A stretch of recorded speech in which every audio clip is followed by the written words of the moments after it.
ఉన్నటువంటి ప్రత్యేక అవకాశాలను ఖచ్చితంగా ఉపయోగించుకునే హక్కు రాజ్యాంగం కాబట్టి వాటిని ఖచ్చితంగా ప్రతి ప్రభుత్వాలు అమలు చేయాల్సిన బాధ్యత ఉందని ఈ సందర్భంగా తెలియజేస్తా ఉన్నాను.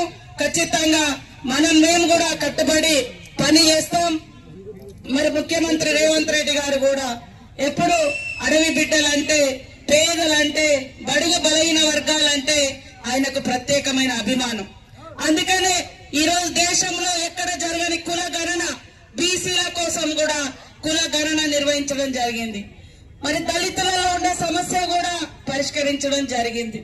అట్లా ఈ రోజు ఆదివాసీ ప్రాంతాలలో ఉండేటువంటి సమస్యలు కూడా అందరినీ హక్కున చేర్చుకొని ఎవరికి నష్టం కలగకుండా ఖచ్చితంగా పరిష్కరిస్తాడనేటువంటి ఆశాభావంతో మేమందరం ఉన్నామని తెలియజేస్తా ఉన్నాం.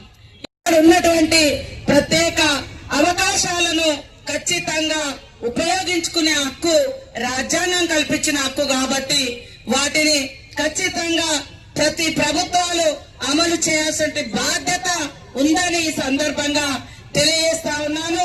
ఖచ్చితంగా మేము కూడా కట్టుబడి పని చేస్తాం.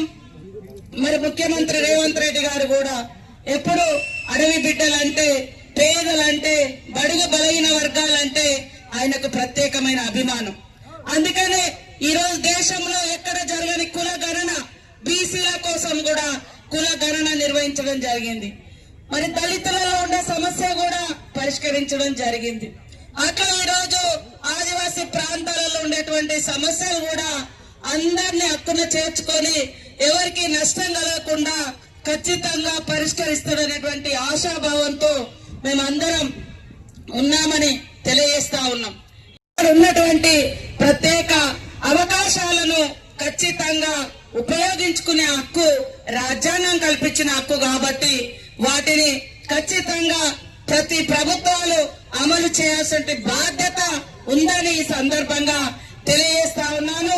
ఖచ్చితంగా మేము కూడా కట్టుబడి పని చేస్తాం.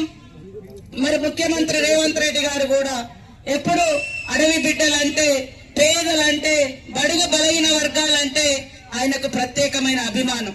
అందుకనే ఈ రోజు దేశంలో ఎక్కడ జరగని కుల గణన, బీసీల కోసం కూడా కుల గణన నిర్వహించడం జరిగింది. మరి దళితులలో ఉండే సమస్య కూడా పరిష్కరించడం జరిగింది.